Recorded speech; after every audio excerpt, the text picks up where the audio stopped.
নমস্কার বন্ধুরা, অমৃত বাণী চ্যানেলে আপনাদের সকলকে স্বাগত। আমরা সবাই এটা জানি যে আত্মা অজর এবং অমর, অর্থাৎ আত্মাকে কখনোই নষ্ট করা যায় না। কারণ নষ্ট সেই জিনিসকেই করা যায় যে জিনিসটিকে তৈরি করা যায়। এক কথা, যার সৃষ্টি হয় তারই একমাত্র ধ্বংস হয়। শাস্ত্র অনুযায়ী আত্মার না তো কোনো জন্ম হয় আর না তো কোনো মৃত্যু হয়। শাস্ত্র অনুযায়ী আত্মা হলো অবিশালী পরমেশ্বর বা পরমাত্মার অংশ মাত্র বা প্রকাশ রূপ। আত্মা কেবল শরীর পরিবর্তন করে, অর্থাৎ শরীর আত্মার উপকরণের কাজ করে।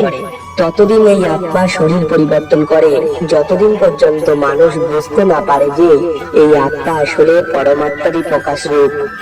আত্মা যে পরমাত্মারই প্রকাশ রূপ, এটা বোঝার একমাত্র উপায় হলো আত্মজ্ঞান।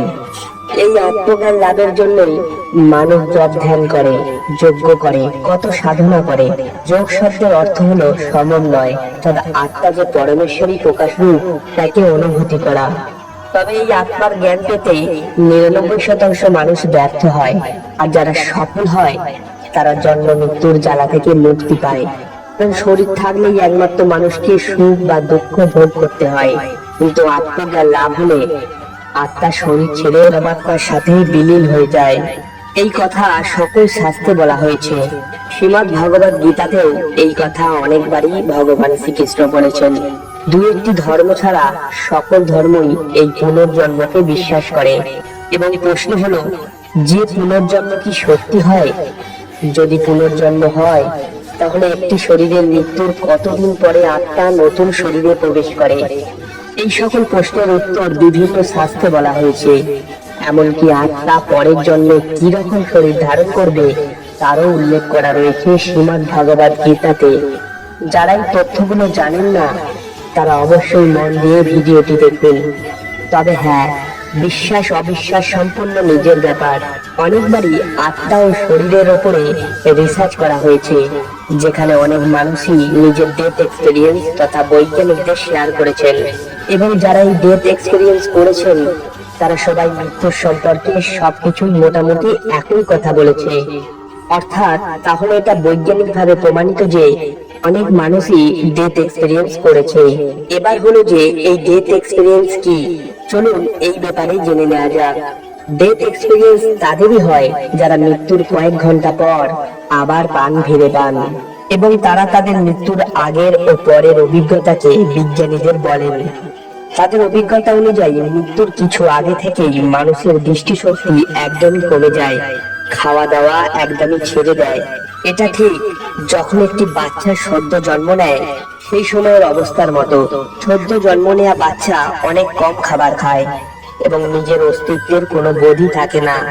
সেই রকমই মৃত্যুর আগে মানুষেরও নিজের অস্তিত্বের বা অন্য কোনো জিনিসের বোধ থাকে না। মৃত্যুর আগে চারিদিক অন্ধকার হতে থাকে।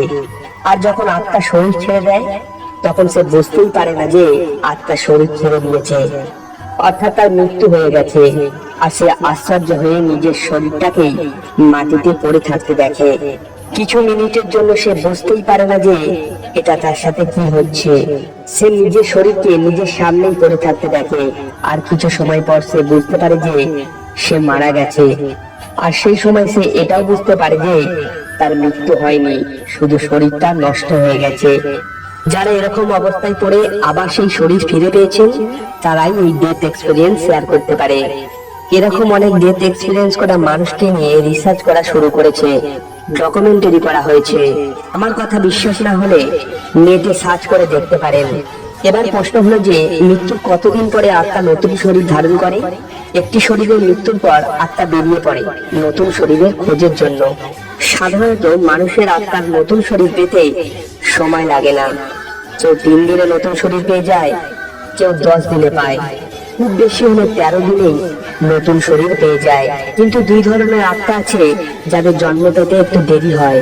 প্রথম হলো দেবাত্মা, অর্থাৎ যারা সাধারণ জীবনে বা আধ্যাত্মিক জীবনে অনেক উন্নত, আর এরকম আত্মার জন্ম পেতে অনেক সময় লাগে।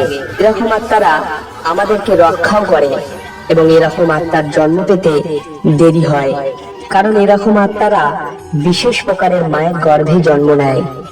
অর্থাৎ কোনো সৎ ধার্মিক পরিবারেই এরকম আত্মার জন্ম হয়, যাতে জন্মের পর বাকি সাধনা সম্পূর্ণ করে মুক্তি লাভ করতে পারে। এই কথা শ্রীমদ্ ভগবদ গীতায় স্বয়ং ভগবান শ্রীকৃষ্ণই বলেছেন। আরেক ধরনের মানুষ আছে যারা খুব শয়তানি প্রকৃতির হয়, মানুষের ক্ষতি করে, অর্থাৎ এরকম অত্যাচারী মানুষের আত্মারও জন্ম পেতে দেরি হয়, কারণ এরকম আত্মার সূক্ষ্ম শরীরে অনেক ভোগ থাকে। এমনকি পশুজনিত জন্মগ্রহণ করেও এই সূক্ষ্ম শরীরকে অনেক দুঃখ কষ্ট ভোগ করতে হয়। এরকম আত্মার নতুন শরীর পেতে হাজার হাজার বছর লেগে যায়, এবং এর মানে সূক্ষ্ম শরীরকে অনেক যন্ত্রণা ভোগ করতে হয়। আপনাদের যদি এই স্বাস্থ্য কথাতে বিশ্বাস না হয়, তাহলে এই জ্ঞান আপনারা গভীর ধ্যানে গিয়েও উপলব্ধি করতে পারবেন। সমাধি স্তরে এই সব তথ্য উপলব্ধি করা যায়, তবে বিজ্ঞান এখনো এই জিনিসটাকে মানতে চায় না। কিন্তু বিজ্ঞান এটা মানে যে আমাদের শরীরে কোনো একটা এনার্জি আছে যেটা আমাদের শরীরকে চালনা করে। কিন্তু বিজ্ঞান প্রমাণ ছাড়া কিছু মানে না, কিন্তু সব জিনিসেরই প্রমাণ হয় না। কিছু জিনিস আছে যেটা একমাত্র অনুভূতি দ্বারাই বোঝা যায়। যখন শাস্ত্রে ওম উচ্চারণের কথা হাজার হাজার বছর আগে বলা হয়েছে, তখন বিজ্ঞান আগে এটা মানতে চাইতো না, কিন্তু এখন মানে যে ইউনিভার্সের একটা সাউন্ড রয়েছে যেটা শুনতে ওমের মতো, কিন্তু এটা ধ্যানের মাধ্যমেই হাজার হাজার বছর আগে মুনি ঋষিরা উপলব্ধি করেছিলেন। এরকম কিছু জাতিস্বরের কথাও আপনারা নেটে পাবেন, যারা তাদের পুনর্জন্মের বৃত্তান্ত দিয়েছেন, এবং তাদের কথা অনুযায়ী সব মিলিয়ে দেখা গেছে যে এগুলি সত্য।